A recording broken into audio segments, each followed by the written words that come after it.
people, even friends, told me that she was messing around with a guy from the neighborhood. That her infidelity in the past has caused you to doubt. Yes, Your Honor. Her infidelity has not only created paternity doubt, but has destroyed your relationship. You know, Your Honor, these kids, they call me daddy every day. And, you know, it kind of hurts me.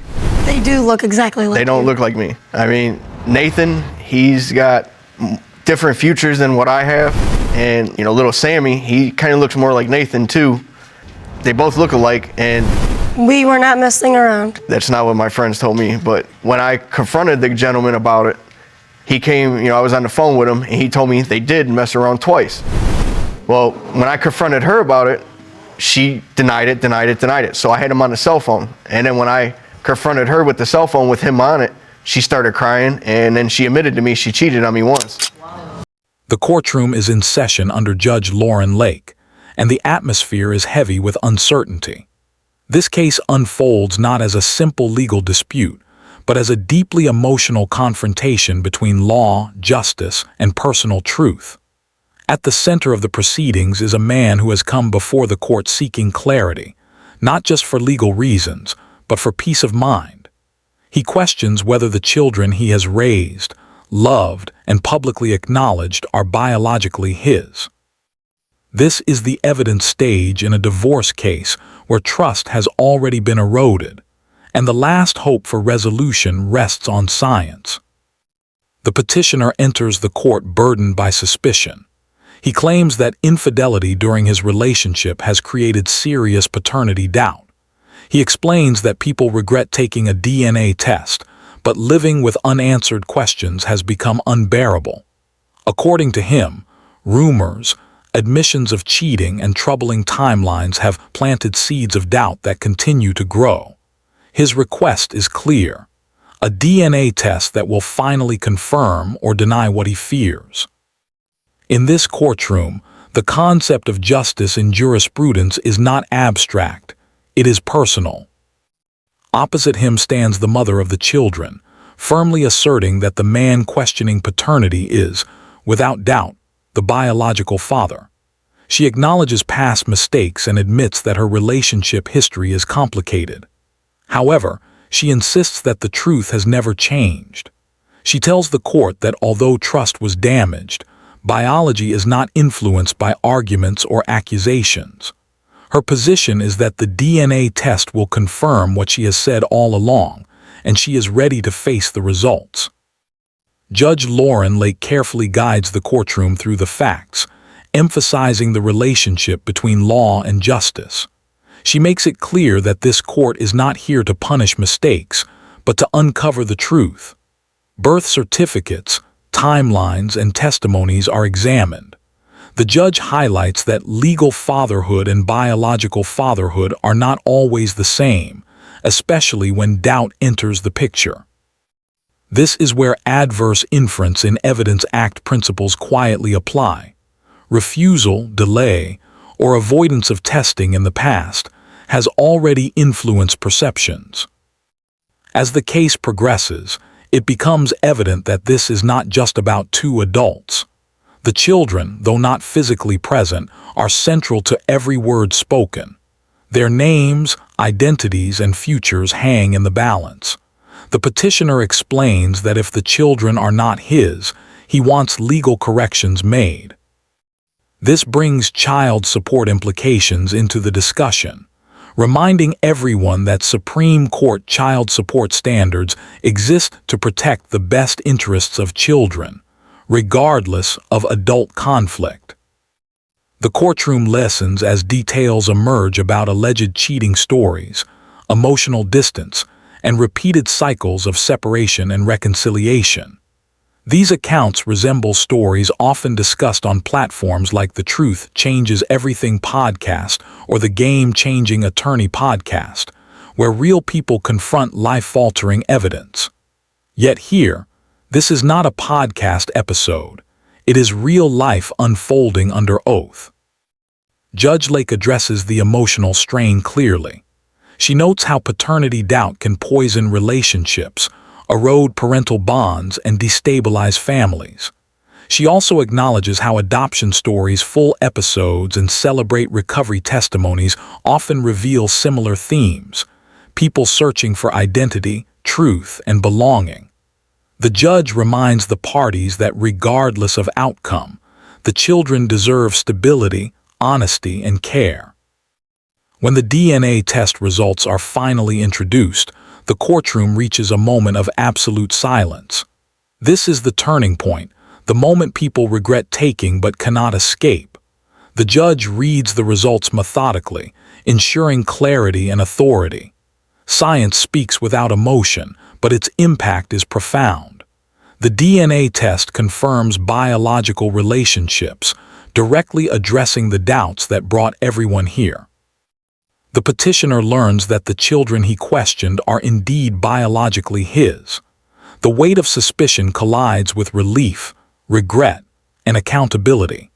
The mother reacts with a mixture of validation and exhaustion, having defended her truth through scrutiny and judgment. Judge Lauren Lake emphasizes that evidence has spoken, and the court acknowledges the truth without celebration or condemnation.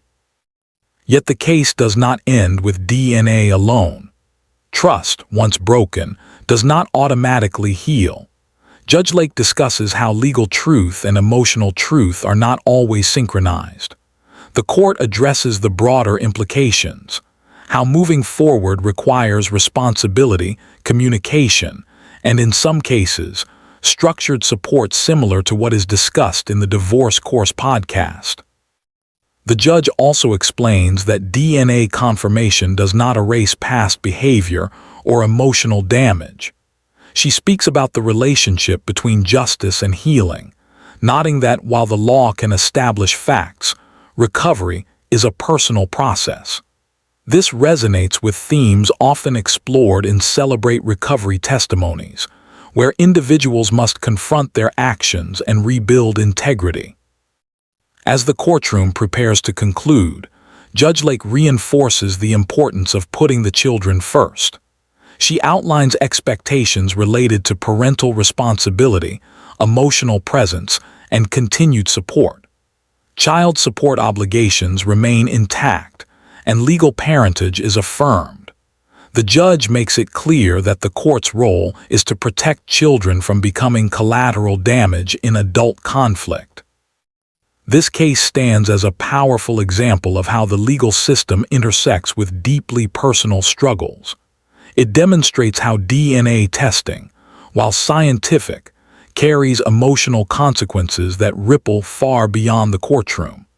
It highlights why people regret taking such tests, yet also why they are sometimes necessary when doubt threatens to destroy families. Ultimately, the story unfolding in this courtroom is about accountability.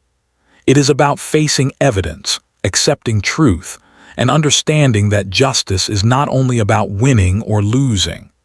Under Judge Lauren Lake's guidance, the court fulfills its role, not as a stage for drama, but as a place where truth is spoken clearly and responsibility is demanded. This is not just a case.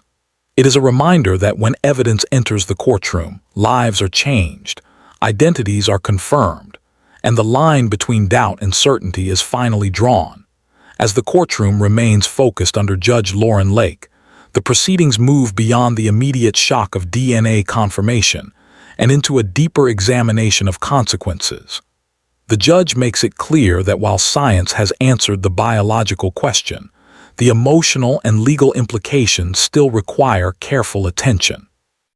This is where the relationship between law and justice becomes most visible.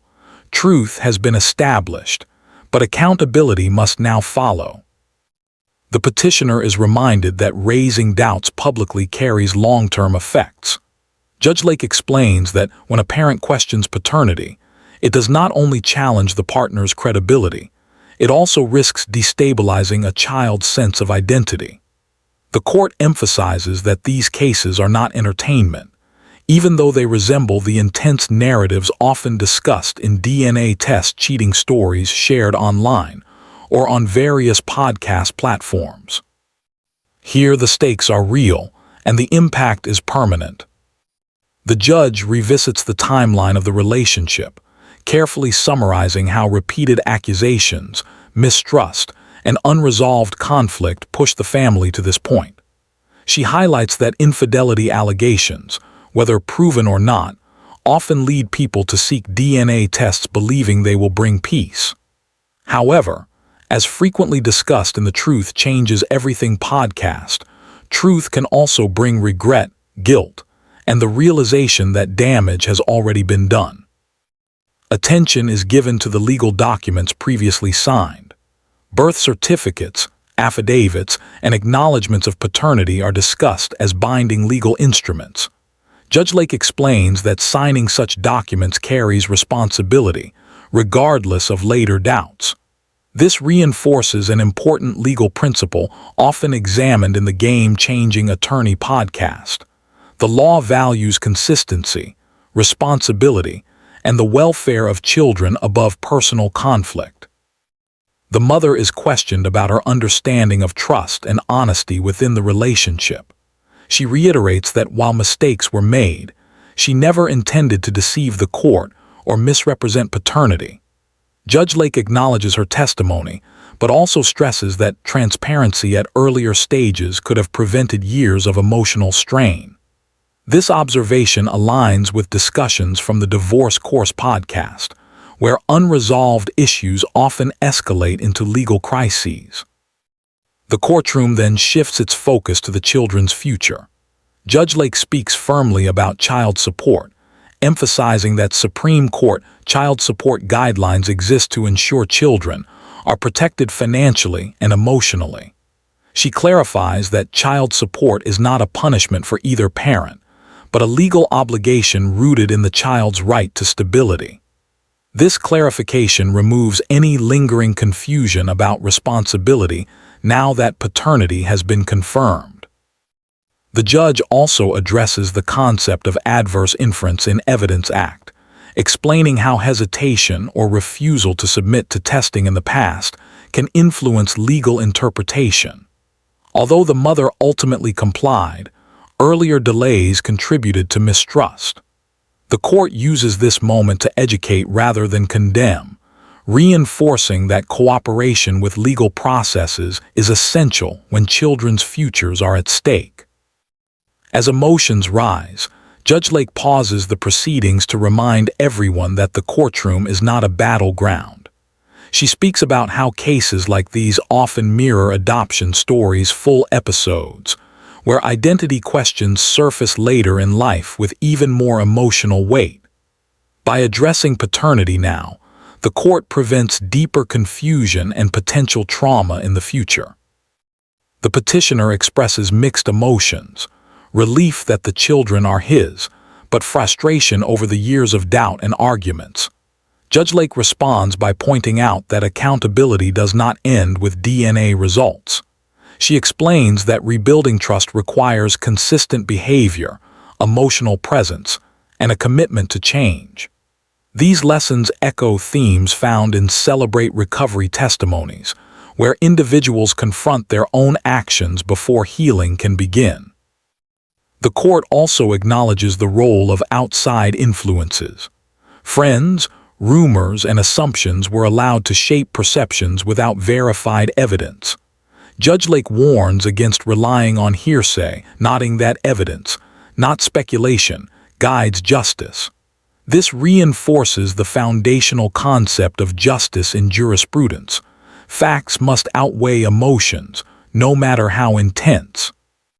As the proceedings continue, Judge Lake outlines expectations moving forward.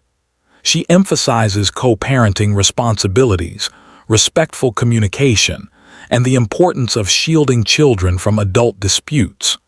She explains that while the court cannot repair emotional wounds, it can establish boundaries that protect children from further harm. The judge reflects on how DNA testing has become both a solution and a source of conflict in modern relationships. While it offers scientific certainty, it also exposes unresolved emotional fractures. She notes that many people come to court believing a test will solve everything, only to realize that truth requires action afterward. This reality is often explored in podcast discussions, but feels heavier when experienced firsthand. The courtroom listens attentively as Judge Lake reiterates that legal victories mean little if families continue destructive patterns. She urges both parties to consider counseling, education, and structured support systems. Though the court does not mandate emotional healing, it strongly encourages steps that align with the children's best interests.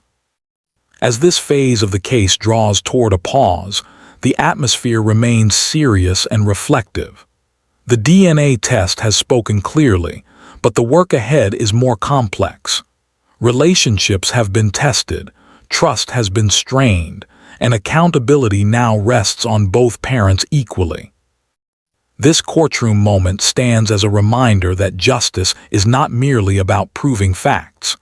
It is about understanding consequences, accepting responsibility, and choosing a path forward that prioritizes children over conflict. Under Judge Lauren Lake's steady guidance, the court reinforces that truth is only meaningful when it leads to better decisions. The case does not conclude with celebration or defeat. Instead, it closes this chapter with clarity, leaving the parties to decide how they will live with the truth now established. In this courtroom, evidence has done its job, but the future will be shaped by choices made after the verdict.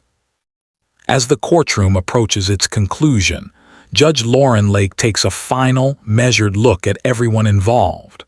Her role at this moment is not only judicial, but instructive. She reminds the parties that the court has now fulfilled its duty by establishing the truth through evidence.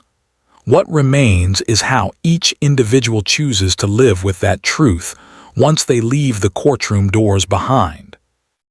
The judge speaks directly about how DNA testing has reshaped modern family disputes. She explains that while science provides certainty, it also removes excuses. Once the truth is known, denial, suspicion, and emotional manipulation no longer have a place. This is why so many people regret taking a DNA test, not because the results are wrong, but because the truth forces accountability.